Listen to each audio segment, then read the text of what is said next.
Chuke's Outdoor Adventures. Watch Chuke almost die, every hunt guaranteed. And I'm here to do a review of a gun I simply love, and I know I've said that before, and it's the Ruger Redhawk Alaskan 44 Magnum. Now, I simply love this gun, and it's one that I will never sell. You know, I do a lot of trading and selling of guns and upgrading, but this is one that I use so much, and I love it so much that I will never sell it. Now, this is something I use pretty much 3 seasons. I hunt with this gun, you know, for bear protection. I also use it while fishing because I'm always fishing trout and salmon in Alaskan, you know, grizzly territory. And I also hike with this because I like to hike in the mountains, and you got to have bear protection. And we'll talk about that, but this is great bear protection. So quick weapon check. As you can see, the weapon is empty. I am going to put some snap caps in them to show you the trigger pull. So these are just snap caps, not live ammunition. But yeah, before I had this, I had the Taurus Tracker 44 Magnum, and Taurus gets a lot of bad press, but it really wasn't that bad. It was, you know, it had the 3-inch barrel. It was a lot lighter than this, that's for sure. It was not heavy duty like this. I did use some of the big buffalo bore ammo in the Taurus Tracker, and it worked, but it's not suggested because you could put serious wear and eventually break your pistol. But this pistol, on the other hand, this revolver is made for heavy bear loads, and we're talking the buffalo bore 320 grain flat wad cutter, you know, hard cast lead ammo that is specifically for grizzly bears, and that is what I use in this pistol. You know, I've got the buffalo bore. I can't remember if it's the 300 or the 320 or the 340, but I have bear loads, and I've got them in these Bianchi speed strips, which I haven't mastered doing them quickly, but I really do like these speed strips. But yeah, just this gun, it's the first thing you notice about it is how heavy it is. I mean, it's just, they made it with thick steel, much thicker than the other revolvers out there. It's not as elegant looking as a Smith & Wesson. I will give Smith & Wesson that, but it's brutally tough, and it's made to handle the bigger loads that Smith & Wesson 44 mags, most of them aren't. So it is made for bear protection. I love that it's got the short snub nose. Now, it will probably hurt your hand a little bit with the heavy loads. I haven't fired this, but I'll show it on another video. I will fire it. And it's just made for bear protection.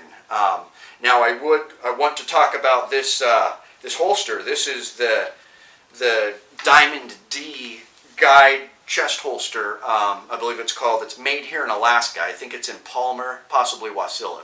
But this is very popular up here with guides, hunters, fishermen. It's a great chest holster. You know, you can whip it out quickly. Now, I am obsessed with bears. I hunt bears all summer long. Any article that comes out about bear maulings, I just read up and I talk to people about it, because every year up here in Alaska we have bear maulings. People die and they get hurt by grizzly bears every single summer that I can remember.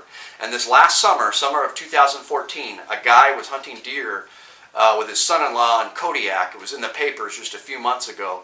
And he got his leg chewed on and ripped open by a grizzly bear.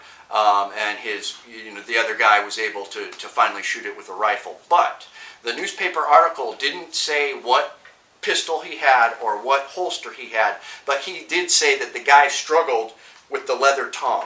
Now, this has a leather tong and or thong, and it did say that the guy didn't have time. He tried to pull his revolver out, but he couldn't, because it was stuck in this thong. And so that makes me think, you know, I don't know for sure that he had this particular chest holster, because it's very popular in Alaska.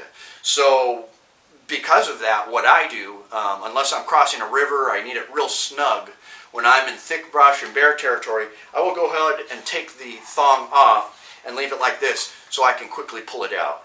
Now, after that Taurus, I got a Ruger Redhawk, but I got one with the 7.5-inch barrel, much longer frame. It was just a giant, you know, kind of like the Dirty Harry 44 Magnum, just very big, and I had a cheap nylon Mike's chest holder with it, but it was just way too big. I mean, if I was being charged by a grizzly, that thing was so heavy that it just took too long to pull it out. I mean, it might be good for the truck, but for me personally, it was way too big. So I love this, how it's a nice light snubby. Now, bear stopping power, can this kill a bear? Yes. Is it ideal? No. Really, you want a 12 gauge with slugs in Alaska for bear protection, or a short rifle that you can get up quickly. A shotgun's the best. But I will say that there have been very large grizzlies killed with 44 Magnums like this with heavy loads. It can be done. If you're getting charged by a 900 pound grizzly, you better have a good shot and really make a good shot and make it count. But I believe you can stop a grizzly with one of these. People will argue that, definitely, and I understand that. But it has been done. It's been proven. As for trigger pull, so just without the double action, it's not bad. It does take a little bit to get it back. Definitely, the single action is much more crisper and lighter. But I like them both. I don't have any complaints about the trigger pull. If I'm in a situation where I'm being charged by a grizzly and I have time, I will cock it first and then aim and fire. Absolutely. I also like the fact that the holster has these little holders right here. And there's a couple versions. You can get one that has a leather flap that comes over. I prefer this. I mean, this gun can get rained on. You just wipe it off. It's stainless steel. And just the metal is so thick. Like I said, it's just made for the heavier ammo. And it's just a beautiful gun. So, yeah, if you've got questions or if I got anything wrong, please comment and let me know.